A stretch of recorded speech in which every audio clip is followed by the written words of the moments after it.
We are Marola and Ali, and with this channel, we take you along in our biggest experiment yet, exploring interesting places to live and work from, and escaping the cold German winters.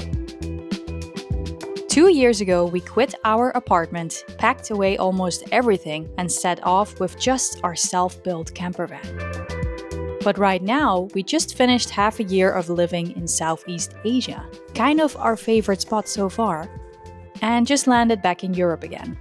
So after an interesting 2 months in our last destination there, the lively and colorful Da Nang city in Vietnam, we went from the land of noodles, gorgeous coastlines, and flexible traffic laws to Germany, land of mighty forests and mountain ranges, currywurst, and order and rules. This time, the reverse culture shock felt different. As a Dutch person, kind of feel incomplete. So, what is actually easier in Vietnam than in Germany? And what shocked us the most about coming back? It seems like Ali is stress gaming. Stick around because the answers might surprise you. I just feel so happy being here. I feel like a kid in the candy store.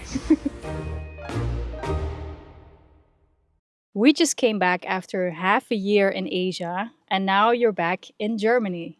How do you feel? I think it's pretty tough to say. I'm really happy that I have my friends and family nearby. Did you have culture shock when you came back here, even though you've lived here your whole life? I think there's always like a little bit, but I mean, so far it's been nicer than I expected, to be honest. Of course, you don't completely forget what it feels like to live in Germany again, after living there for many years. But after getting used to life in Asia for so many months, some things just immediately stand out. Like, we don't have to be scared of the spiders in our house. Or worry about accidentally drinking tap water and potentially getting sick. And once you leave your house, the differences are even crazier. Isn't it crazy how, like, getting around in Germany is completely different from getting around in Vietnam? Like, there's no Grab scooter picking you up in front of your house, right? Yeah, I mean, you can bike everywhere, which is pretty nice, but public transport is very unreliable as far as I have experienced. But So- biking is really fun, for sure. Biking is really fun. Oh, the brakes work! The brakes work. All right, nice. I just got myself a bike.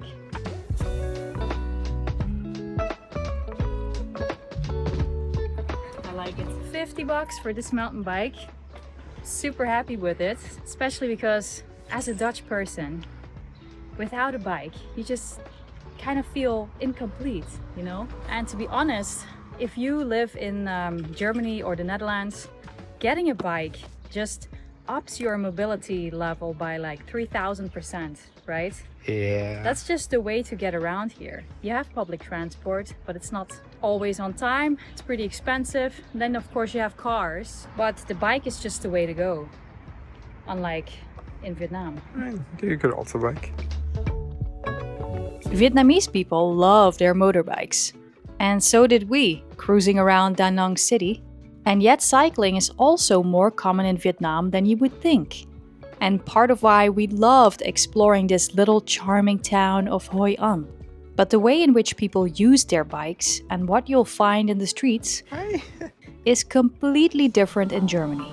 And the best way to show you that is by taking you along on our little bike trip to the city. I just don't really know what to film. Because everything is so organized. Nothing crazy is happening. Oh, here's a green light. Right, now it might get more exciting. Enter the roundabout. Are we turning right? Yeah.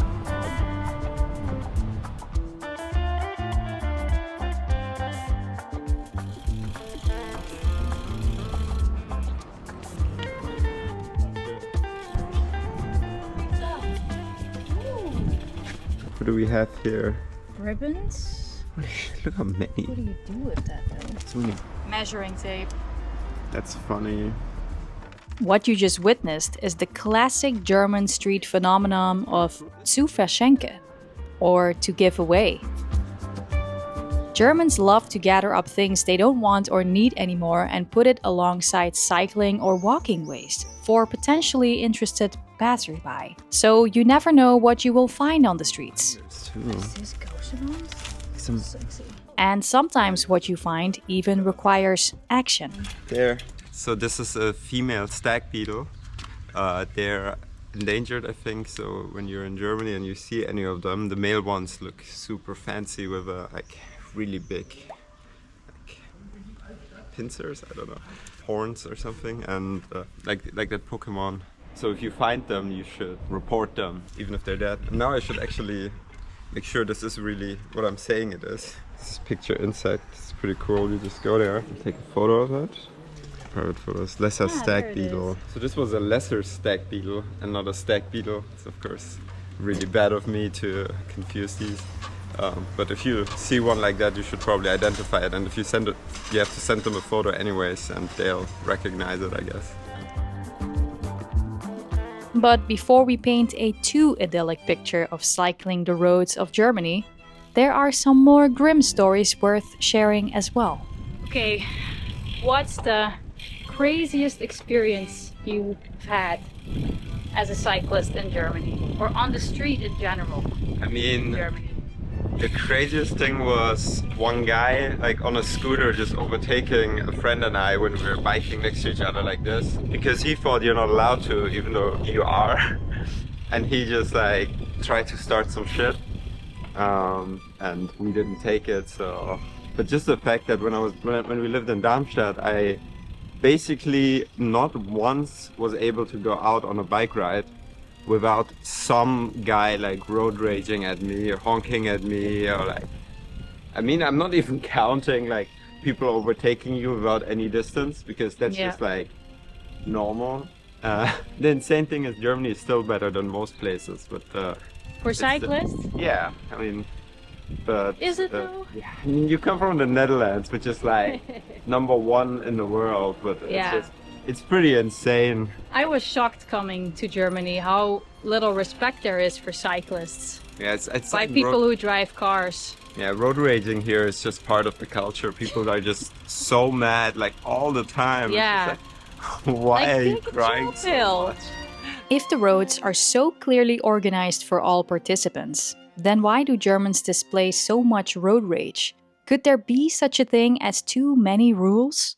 I would take Germany's safe streets over Vietnam's dangerous intersections every day. But taking part in the chaos of Vietnamese traffic does teach you to stay calm and be less rigid. Because if taking the right of way and cutting corners is the norm, it's impossible to get mad every single time it happens. It's so funny how much we can learn about ourselves by looking at our roads and traffic manners. So the small traffic light for cyclists turns off a little bit earlier than the big one, because they assume you can't drive as fast as the cars drive here. No, definitely could.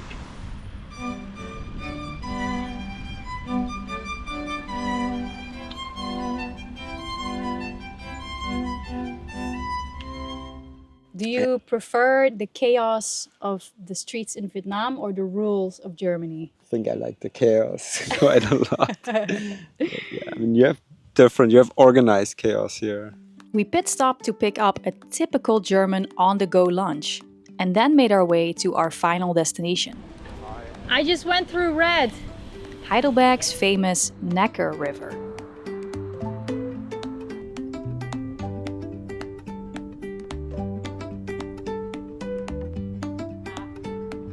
Why not to the right?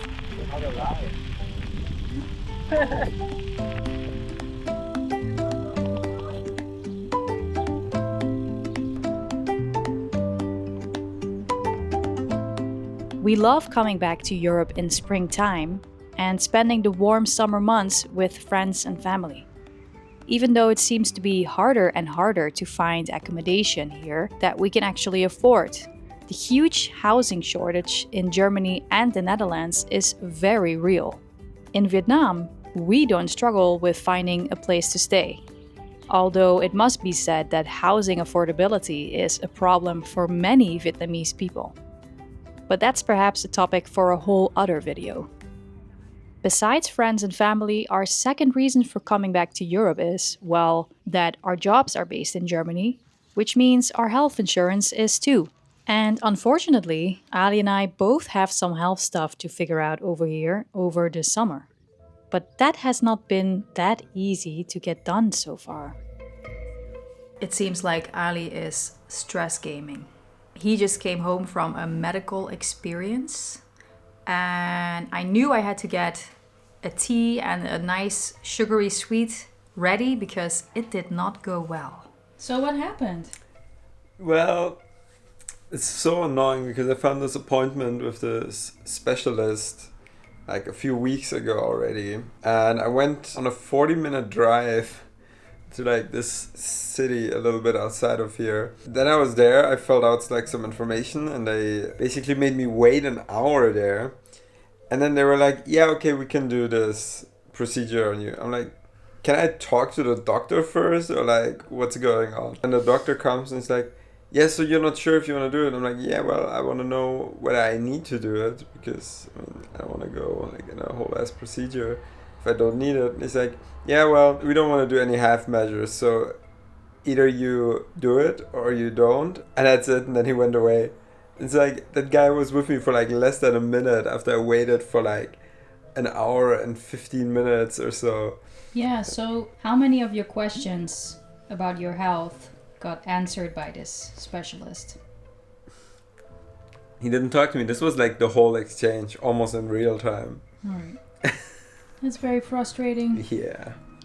Unless you're among the 10% of Germans who can afford private health insurance, you're likely gonna have to wait a couple of months to see a specialist. But when I needed medical care in Vietnam, the help I received was kind of mind-blowing. Okay, this is the story of my hospital experience in Da Nang, Vietnam, and it's a little bit crazy. As you may remember from previous videos, we flew to Da Nang right after I got sick with COVID, and I was very much in need of quality rest. But that we did not get in Da Nang, and you won't believe why. Behind our apartment window, there was a huge rooster making a lot of noise every morning very early and throughout the night. So until we got to switch rooms, I did not get my necessary rest. On one of those nights, I started to see a zigzag pattern in my vision. Within half an hour, I could barely see anymore, and it was really scary. So I asked Ali to take me to the best hospital in Da Nang. By the time I arrived there, I could see again, and they advised me to come back in the morning and see an eye doctor. The next day, I was thoroughly examined by this eye specialist, and he found out that I have weird-looking veins in my eyeballs. Just 20 minutes later, I was lying in an MRI machine getting my brain checked out. Luckily, everything was fine with my old brain, and the visual episode was probably caused by exhaustion from COVID and sleep deprivation. But a couple of weeks later, I had to return to that hospital because I was still not feeling okay. Again, I could see a doctor right away, and they put me through a series of tests to see if my lungs were okay, if my heart was okay, and if my blood was okay. Within 1.5 hours, I went through all of these tests, and we found out luckily that I was fit to fly and I was okay. This whole process was very stressful, but every person I interacted with in the hospital, from nurse to doctor to payment officer, was so helpful, so nice, and I felt really cared for. And of course, we are grateful for the system in Germany as well, because not every country in the world can say that they have a functioning healthcare system. However, the hospital experience in Vietnam really stands apart when it comes to its efficiency, the speed with which they acted, probably because we paid for it as well.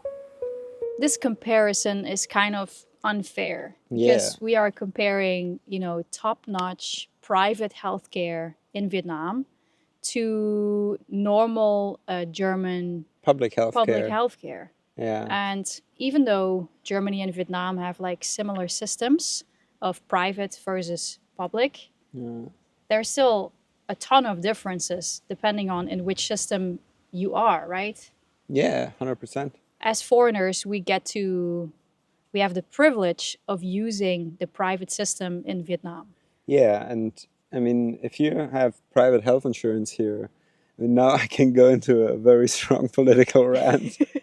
But like, if you have private health insurance here, you also have no problems, right? And I mean, there's just like a two-class system in Germany, definitely. We also don't know what it's like to be in the public system in Vietnam. Yeah, exactly. But what I read about it and heard about it from people over there is that it's also crowded, long waiting times, not all your medicine gets covered. Yeah, yeah. One big difference, I gotta say though, is that I find the bedside manners of Vietnamese doctors and nurses and whatever just the best. They've never made me cry. Unlike several independent occasions in Germany where some sort of German doctor made me cry because of making me feel guilty or some sort of rudeness. And that was not a nice experience. Going to the hospital is already stressful enough, you know.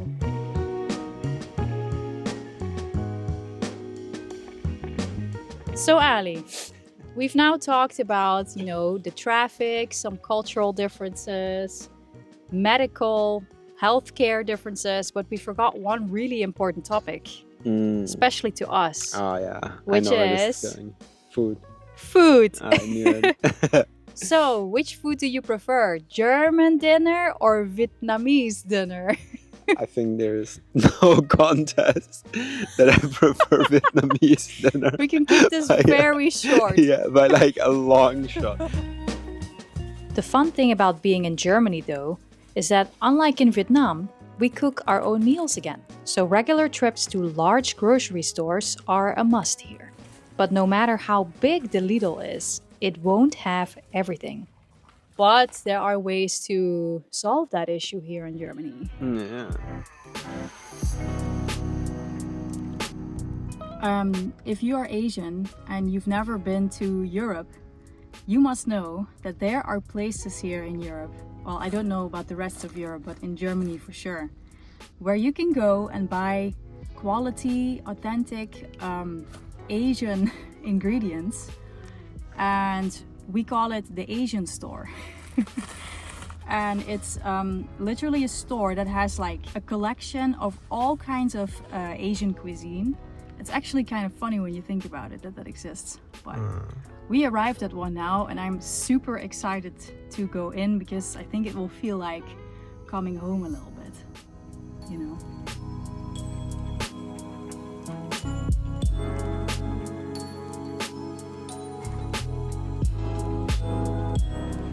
There are so many instant noodles. Oh my god.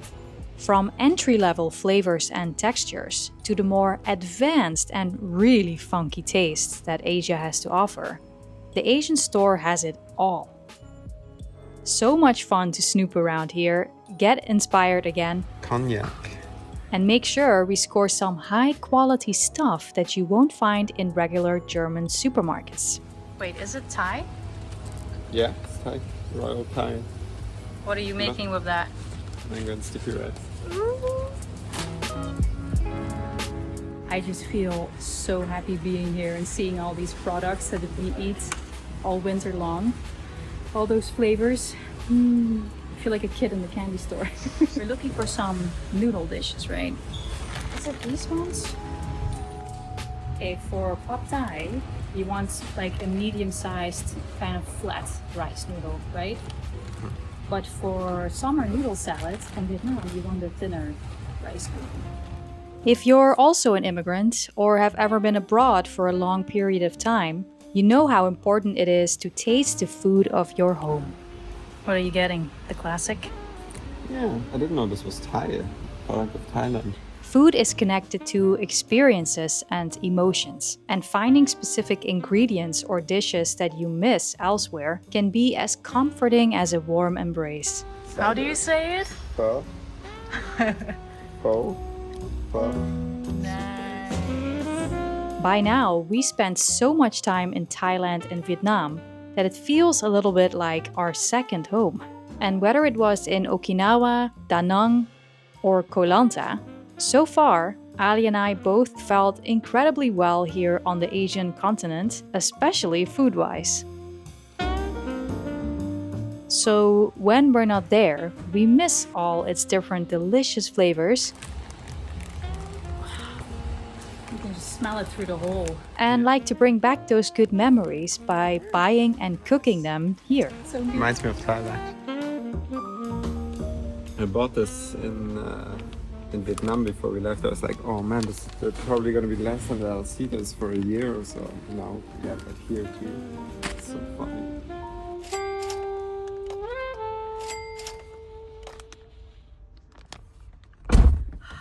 We bought way too much. And I'm really happy to have our own kitchen and our own food, and it can be really good. But like, I mean, I never in my life. It took me like almost 30 years until I ate German food for the first time while living here all my life. So Yeah.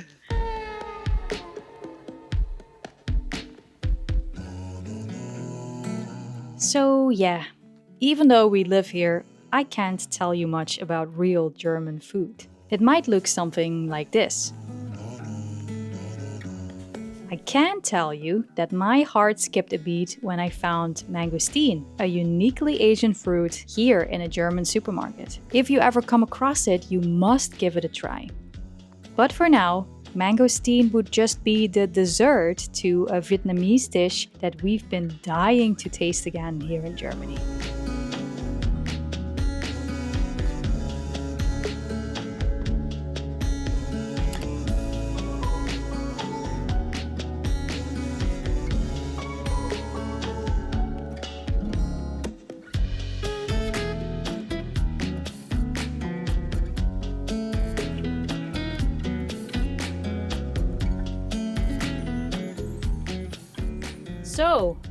So This all boils down to the age-old question.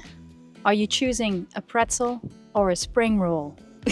I mean, the pretzel is pretty fresh and the spring roll has been out for like 2 hours. But I'll still eat it because I don't like food All right. waste. Yeah, obviously the point of this video was not to like piss anyone off or to like pick a clear winner or something, but just to give an insight into the difference in experience in both places. Pretty dry already after one day. Just like our humor. Cut. Subscribe if you want to come along. Okay, that's pretty funny. Please. All right. In the middle almost, yeah. Oh, Get your Marola Ali sticker now. Just comment and we'll send some to people. If you ever see us on the street and talk to us, we'll give you Yeah. a sticker merch. Huh? Holy sh**. $5. Doing it trendy now. Holding the lav mics in our hands. so cool. Very hip. What did I want to say again? From nurse to doctor to payment officer. What do I gotta do to get some quietness around here? A lot of bullshit that public officials don't have to be publicly insured Yeah. in Germany. And they keep deciding like, oh yeah, we'll increase our salary. Oh yeah, and all of us are privately insured. Also the taxpayer pays And now our insurance. we're drifting off a little bit, but nice end shot.